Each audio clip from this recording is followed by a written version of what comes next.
দৌলত যাওঁতে এগৰাকী কণমানি ভাগিনে মোক হাতত ধৰি কৈছিলে যে মামা এইবাৰ সমাজ অধ্যয়নৰ মেট্ৰিকৰ পেপাৰখন খুব টান হৈছে, মোক 10 নম্বৰ এক্সট্ৰা কৰি দিব লাগিব।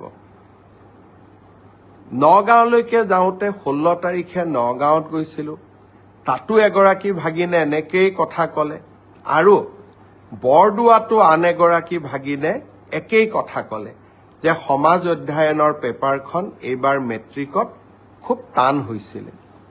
মই প্ৰত্যেকটো কথাই চিৰিয়াছলি লওঁ। গুৱাহাটীত আহি সেবাৰ চেয়াৰমেনক মই সুধিলোঁ যে সমাজ অধ্যয়নৰ পেপাৰখন সঁচাই টান হৈছিল নেকি। সেবাৰ অধ্যক্ষ ডাঙৰীয়াই মোক ক'লে যে প্ৰশ্নখনৰ পেটাৰ্ণ বদলিছে।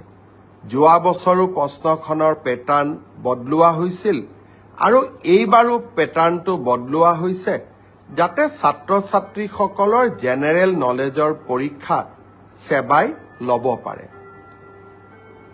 ব্যৱস্থাটো আদৰণীয়, কিন্তু যদি মোৰ ভাগিনবিলাকে আকৌ মেট্ৰিকত ফেইল কৰি যায় তেতিয়াহ'লে কেনেকৈ হ'ব?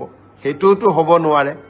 সেইকাৰণে মই সেবাৰ অধ্যক্ষক মই অনুৰোধ কৰিছোঁ যে আপুনি চাব, যদি মোৰ ভাগিনবিলাকৰ পৰীক্ষা সমাজ অধ্যয়নখনত বেয়া হয় কিন্তু আন পেপাৰবিলাকত ভাল হয়, তেতিয়াহ'লে এইবাৰ সমাজ অধ্যয়নত আমি সকলোকে অতিৰিক্তকৈ কিবা নম্বৰৰ ব্যৱস্থা কৰি হ'লেও ভাগিনসকলক মেট্ৰিক পাছ কৰাৰ সুবিধা কৰি দিব লাগিব।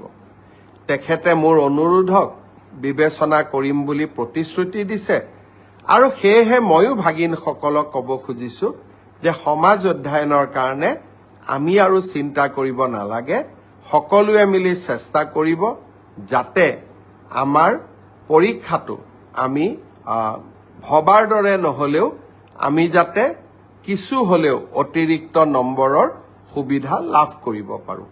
মই ভাবোঁ যে এই ঘোষণাটোৱে ভাগিনসকলৰ চিন্তা কিছু